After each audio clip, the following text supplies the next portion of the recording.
Eto na, nakakaloka. Kapag ba may ulam ka na, titikim ka pa ba ng iba? Etong mga friendship pa. Ito kasi dating mati ni Idol ay pamilyado na, pero babaero pa rin siya at di na raw nagbago. Talagang hayok na hayok pa raw itong tumikim ng ibang bebot, lalo na't marami pa rin na nagpapapansin sa kanya. O, alam na. Itong aktor na ito, kahit na may asawa na, talagang ano pa yung pagiging ano niya. Babaero. Chick boy. Tumitikim pa rin, chick boy pa rin. Ay, so may asawa ito. May asawa na at may mga anak. Hanggang ngayon tumitikim so, sumasideline pa rin siya. Sumasideline pa. Pagkalam niyang type siya, lalo na nung kanyang kabataan, ha? Ang mga nagpapapansin sa kanya, chinochorba niya di umano. Ay, ganon? Oo. Alam mo kung single ka lang at pa-enjoy mo lang kabataan mo, Ay, okay dati, lang yun eh. Yung dati sabi, pero pag may pamilya ka, dapat hinay-hinay ka na lang, di ba? Yun nga sabi pagka single ka, gawin mo na lahat. Pero pag may asawa, parang ang sakit mo sa asawa mo. Diba? Oo, di ba? Parang, kapalit-palit ba ako? Parang ganon. Laisa ikaw ba yan? Di ba?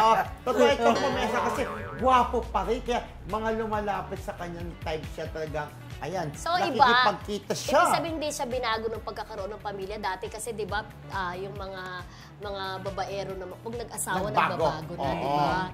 Parang nagiging family man na sila. Yung kaibigan ba natin ganun? Makilala ko ba ang sinasabi mo? Kilala nyo. Siyempre, nasa showbiz eh. Pero alam mo kasi, pag gwapo ka, artista ka, yung tukso kasi, ang hirap mawala. Kasi ako mismo, sa akin niya mismo sinabi. Ay, ganon? Akong source yun. Uy, baka nanonood siya. Alam niya na, blind item mo siya. Nabalita mo sa blind item. Pero nakarating lang to. Pero hindi siya. Pero yung sabi nga, sabi sa nakausap, lumababay ko, oh, bakit? Sabi, lalaki ako, anong magagawa? Pero normal yung, di ba? Sa mga babae, masakit yun eh. Pero sa mga lalaki, parang normal na lang sinasabi yung lalaki ako wala namang mawawala. Pangangailangan daw nila yan. At saka, ang importante ko, inuwian ko. Di ba ganyan mga katwiran nila? Yun din ang sabi niya sa source. Ay, ganyan din? Pero normal lang yun na Pero pa nga siyang sinabi na ayaw ka na mabanggit, baka mahalataan na lalo. Sabi ng source ko Pero alam mo, friendship, yun nga. Kaya dapat talaga, yung mga misis talaga, wag niyong pabayaang maging losyang kayo.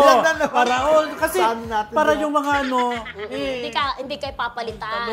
Parang gano'n. Pero totoo yung friendship, kapag alam nila yung, ay, ando kasawa ko, wala, hindi na, sarili, hindi na maayos. Diba? Pag naghahanap tayo mga matchotsorba. Kasi dapat, pag umuwi si Mr., mabango pa rin, tingnan, parang gano'n. Hindi amoy sibuyas. Kahit ang dami-dami yung mga anak, ang dami-dami yung mga responsibilidad sa bahay. Correct. Dapat alagaan pa rin ang sarili talaga. Importante yun. Pero marami pa rin mga sexy-sexyhan talaga, no?